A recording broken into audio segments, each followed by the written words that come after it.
Hi friends, welcome to Badri moms life style. వేడివేడి అన్నంలోకి పెసరపప్పు కనుక ఇలా చేసుకొని తింటే చాలా టేస్టీగా ఉంటుంది.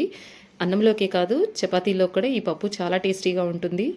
వీడియోని స్కిప్ చేయకుండా చివరి వరకు చూడండి ఫ్రెండ్స్. మా ఛానల్ ఎవరైనా కొత్తగా చూస్తున్నట్లయితే సబ్స్క్రైబ్ చేసుకోండి.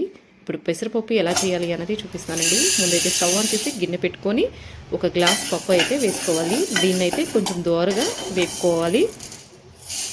ఇది కొంచెం దోరగా వేగిన తర్వాత స్టవ్ ఆఫ్ చేసి ఇవైతే కొంచెం సేపు అయితే చల్లారనివ్వాలి.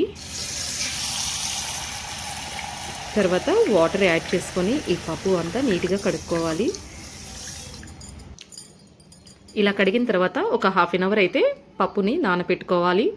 తర్వాత కట్ చేసి పెట్టుకున్న ఉల్లిపాయ, పచ్చిమిర్చి, చింతపండు అన్నది పప్పులోకి వేసుకోవాలి. ఇప్పుడు పసుపు, సాల్ట్, కారం కూడా వేసుకోవాలి. కారం కొంచెం తక్కువే వేసుకోవాలి, ఎందుకంటే పచ్చిమిర్చి ఎక్కువ వేసాం కాబట్టి. ఇప్పుడు మూత పెట్టుకొని స్టవ్ ఆన్ చేసి దీన్ని అయితే ఉడకనివ్వాలి. ఇప్పుడు స్టవ్ ఆన్ చేసి కుక్కర్ పెట్టుకొని ఒక 3-4 విజిల్స్ వచ్చే వరకు అయితే పప్పునైతే ఉడకనివ్వాలి.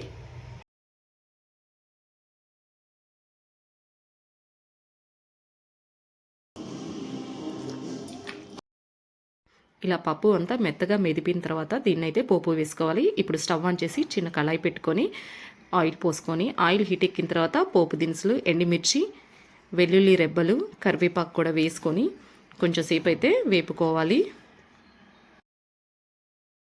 ఇలా వేగిన పోపుని పప్పులో అయితే వేసి కలుపుకోవాలి.